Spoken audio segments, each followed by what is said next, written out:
هذيك مدينة ترعان، مدينة سمخ، وهي محطة القطار.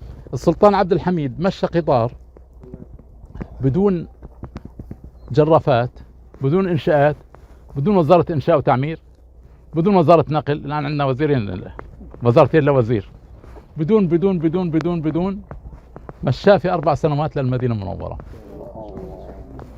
7000 جندي اشتغلوا عليه، كل واحد منهم كان يحفر 150 تنكة في اليوم، يحفر مش يشيل. مشاه ب 3 ملايين. في 950 جسر غير العبارات، في منهم الجسور ال10 في عمان، في الجسور الخضراء جنوب تبوك أصعب لسه وفيها النفق. في 96 محطة، في 4 مستشفيات.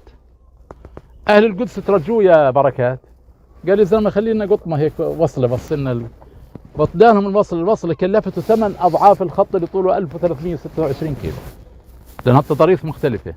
عمل فيه 17 نفق بدون أدوات، من النفق بلعة ما شاء الله، أنفاق وصلوا للقدس.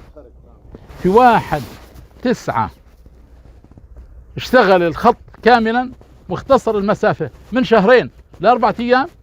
1/9/1908 كامل، 1/9/1909 السلطان عبد الحميد ما كانش موجود، لأن هذا الخط استراتيجي. عاجزت كل الدول العربية انها تعيده مرة ثانية.